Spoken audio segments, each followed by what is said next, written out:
Begin. Hello, everyone. Welcome to the For Love and Nerds podcast. I'm here with Daniel Logan, best known for playing young Boba Fett in Star Wars: Attack of the Clones. Hi, Daniel. Thanks for joining me today. Thank you, Adam. How you doing? I'm doing very well. Doing well in this crazy time. How are you? Same thing, man. I've really we've all adapted, I guess, Yeah, and we're just starting to get over the curve, I'm hoping. But yeah, I'm doing wonderful, my brother. that's good. Where are you based at the moment? I'm in California. Oh, cool. Nice. Awesome. I just want to ask first off, obviously, you're an actor, obviously, Star Wars, as I said. How did you get into the acting industry and what made you want to be an actor? Well, I used to play rugby, and Okay. I went along for it. I went along one day, and my coach ends up telling me, "Hey," he used to call me Logie. He's like, "Hey, Logie." I end up going down to the studio, down to the rugby field again, and they had the like a camera crew in there that were doing the auditions. Yeah. And I walk in, and I'm meant to be playing a guy called Michael Jones from the All Blacks. Okay. And Michael Jones was a Pacific Islander, and obviously a lot darker than I am. So when I walked in, they were like, "Oh, he's too white," and I'm like, "This is how this business is." And I guess so, if I was meant to be playing another person that had already established himself. So they really liked me, and they were like, "You know what? Can you dive into the ground as if like you just fell into a mud after someone gave you a fend?" And I'm like, "Yeah, I can do that." So I jump off my feet, I dive into this concrete floor face first, and you hear, poof. They're like, "Oh, well, that's great." And that was my very first acting experience. And they end up hiring me pretty much on the spot. And I went along, and I actually, one second, real quick. Okay. I just remembered this is here. So I went along. This is the first time I've ever shown this. This is the first time I've ever shown this on an interview or anything else. So I went along. Oh, it's pretty dusty. You can see it's been sitting there for a while. I went along and I got the role. And this guy here, Paul, and another lady. I just had her name in my head. Pip Grove. They fell in love with me on the day when I was filming. Okay. This is Paul right here. Okay. If you could see. Yeah. And that is little me. So they ended up hiring me to do an Air New Zealand commercial right after that. Oh, wow. So I went straight from doing this one commercial, which I never thought I was going to ever act again, to these guys falling in love with me, actually working for a company in Australia. So they ended up just getting me like roll after roll. I did a bread commercial. I did a airline commercial. I did a milk commercial. So it just started like bankrolling for me, one after the other. So it wasn't like something I had aspired to be at the time or dreamed I could ever be, because the television was just something that people in the television were doing, and I didn't know that they actually were acting. I just thought they were actually in the television. So at the time, I remember when they came back to me after a few of the commercials, and they were like, "Would you like us to get you an agent?"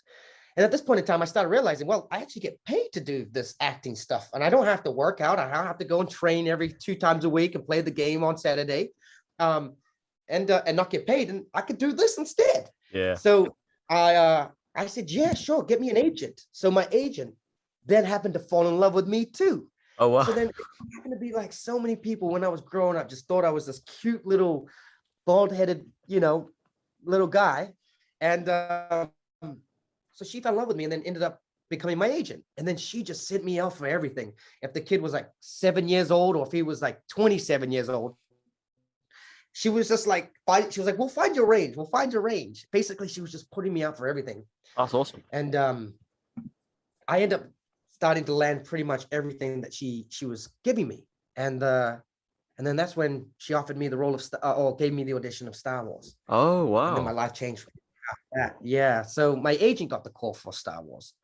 That's amazing. So obviously it's 20 years now since you played young Boba Fett. So how was it on Star Wars and how is it reflecting back on 20 years? Because obviously you look a lot different compared to how you were 20 years ago. Oh yeah, I'm starting to look more like Boba Fett. What it looked like coming up, it's not like Pitt. Well, it's been an incredible journey. I mean, it almost doesn't. It almost seems like it was just a year ago or 2 years ago when I look back. And Yeah. I think as you get older, the days get shorter and the years get faster. Yeah. But um, looking back, I mean, it's just it's so humbling to just to be the thought of, be chosen through those thousands of other kids that auditioned. Yeah. And I was just this little kid down in New Zealand who, I never even heard of Star Wars at the time. And ever since that day that I walked on that set, my life had changed. I mean, in the greatest way possible, and ways I could never have ever fathomed. I mean, for me, one of the greatest highlights of this whole Star Wars world was actually being able to start being a part of the convention circuit and the convention Of world. course. Yeah. Even so much that I just started going to every single one that I could. If they said, "Do you want to come?" and I had an open availability in my calendar, I'd be like, I will be there. And then being embraced by the fans for just so many years. I mean, I've done conventions for, close to 20 years now, and Jesus. yeah, you're telling me, and still to this day, I mean, they still line up, and they still come out and they see me and still tell me how great of a job I did in Attack of the Clones and the Clone Wars, obviously. Yeah. But it's like it really it gave me a home away from home. I mean, I didn't tell very many people, but I actually left New Zealand a little bit before 16. Okay. I asked my manager at the time, "Hey, would you adopt me?" And he said, "Yes." Being all of 32 years old, said, "Yeah, I'll be proud to call you my son. I'll be so honored." And I said, "All right, let's do this. I'll move into America."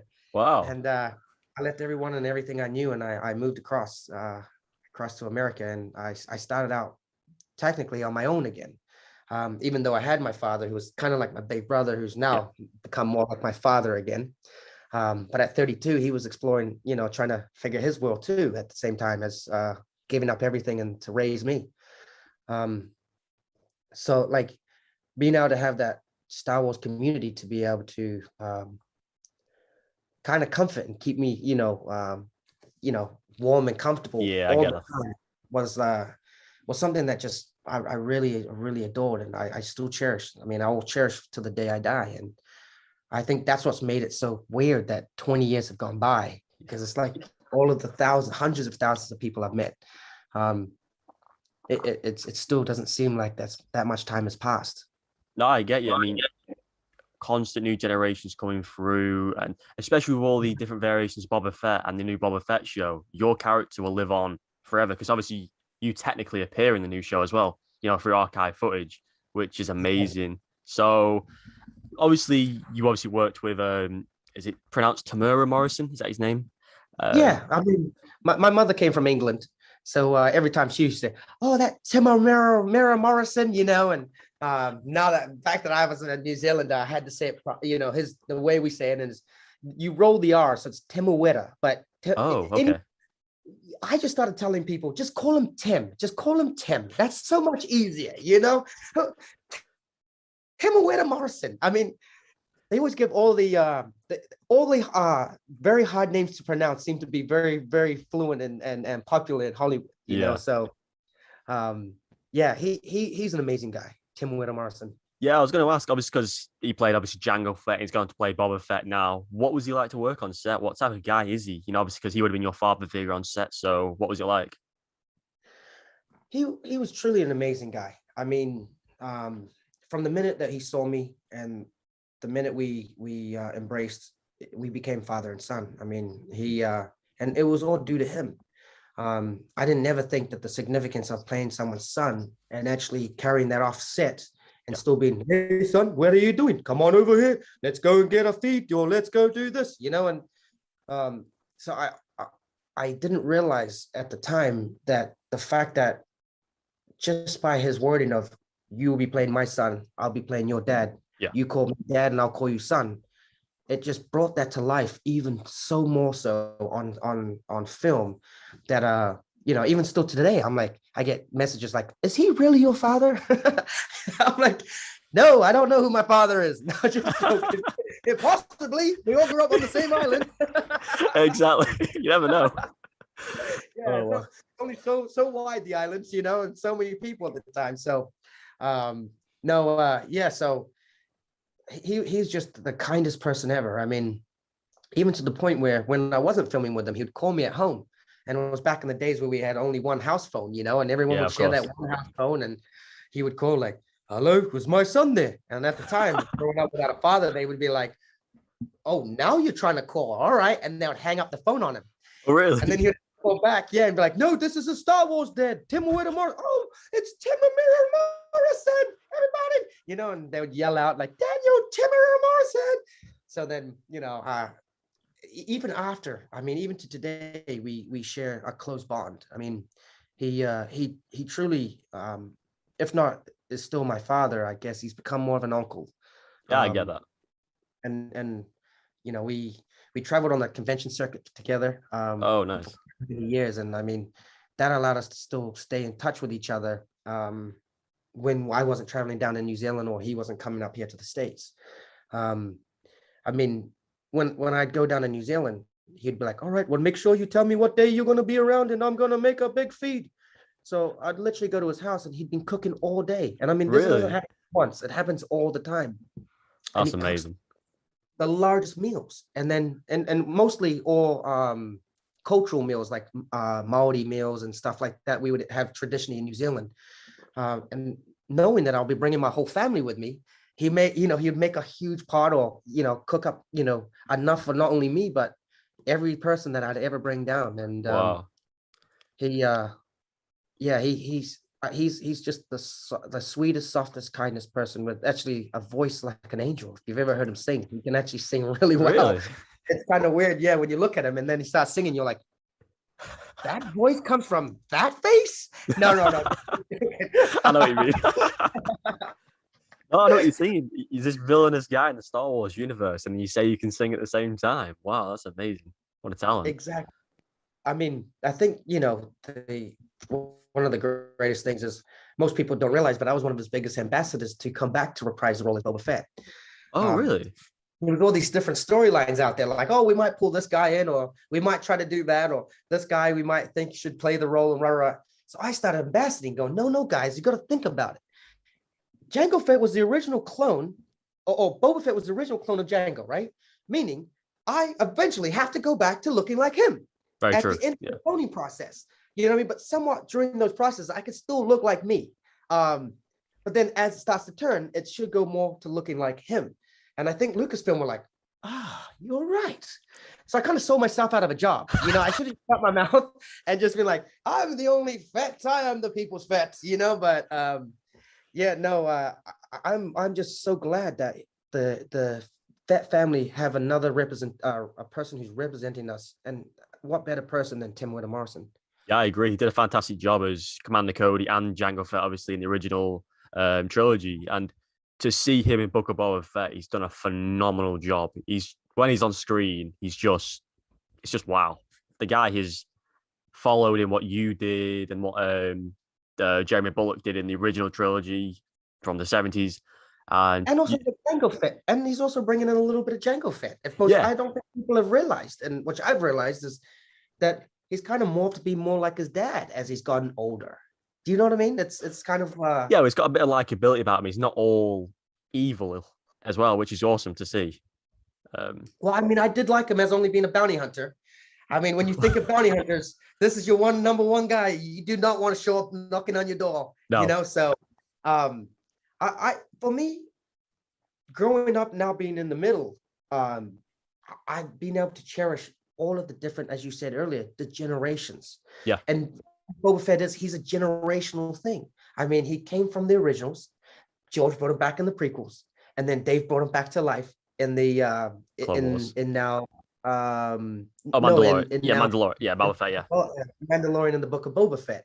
So there's so many different age gaps that are between this character, but he still managed to survive through all of those different transitions. Yeah, it's crazy. Which I respect so much.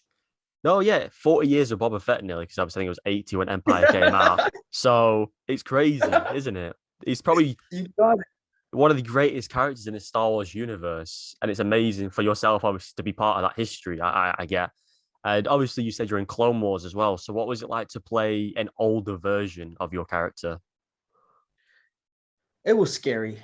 Oh, really? I'm not gonna. Well, I'm a very theatrical person. I move, I talk like I express like an Italian, oh, the pasta, it's very good. That's how I talk. I talk with my hands, my face, my movements. Um, and to have to hone that all in just to a voice. I mean, I can make you believe that I'm sitting in this room right now because you can see me. Yeah. You can see all of what's around me. But when you don't have the vision to be well, I did have the vision, but to be able to take my vision and then turn it into a voice that other people will believe that I'm sitting in this office right now. I've got a Boba Fett over my shoulder, and I'm doing all this. I literally almost had to become restrained just so I stopped moving because you can hear the movement through the camera. Oh, okay. Or your t-shirt would crackle, and they're like, does he not know not to wear that kind of clothes? Or I'd wear a belt one day, and my belt would be like ching, ching, ching as I'm going. I'm like, oh no. Or I'd try to be cool and wear one of my watches that day. And they're like, so then I had to really learn that with voiceovers and voice actors, it is an incredible talent. I mean, watching say Ashley Eckstein, Corey Burton, D. Bradley Baker, all those guys bring these characters to life that made it just seem so easy. Yeah. Yet when it comes for me filming, it's like for me, I'm at home, so I have no build up of nerves or whatever. But to go back and do something that I'd already done, but then differently because it's now animated, I knew what the responsibility to the fans that I had to deliver to was when I didn't really know when I was a young kid. Yeah, I get that. Yeah. To fill those boots was what was a very, very big task, but something that I cherish and I honor thanks to Dave Filoni and also George Lucas. I mean, I remember asking Dave Filoni, like, what did I buy you the right lunch that day? Did I manage to grease you with that soda or whatever? Like, what gave you the idea to bring me back? And he said, no, it wasn't me. I'm like, what are you talking about? He's like, no, George Lucas walked into the storyboard room, said, I want Daniel Logan in the Clone Wars. I want Boba Wow. Fett in the Clone Wars.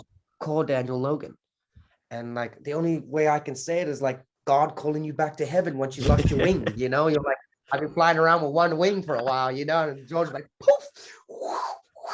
And now I went back to the forefront of the Star Wars world. And for quite a bit of it, I was so nervous, and I think in the first couple of episodes, you can really hear the nerves because of Oh, my mindset. But as we started to get along on the Clone Wars, I started becoming more comfortable. I started working with the other voice actors. I started feeling back as Boba Fett, and especially some of the episodes that we didn't get to see, like the Onyad clone, Cad Bane and my duel off. I mean, I'd worked on that for weeks, and oh, really? yeah, I had actually called Corey Burton, and he sat on the phone with me for 3 hours on FaceTime, and we went over the script just continuously, every Wow. word, how the pitch and the hit, and just everything that you Yeah. could imagine, that you don't ever think about, when it comes to acting, especially voice acting. So for me, it was just another honor, and I was really worried. I was like, I hope the fans take to this really well, because at the time, I was a huge fan, but I hadn't seen all of the seasons, and then having to be projected into it at the time where I was, it didn't give me much time to speed up on the whole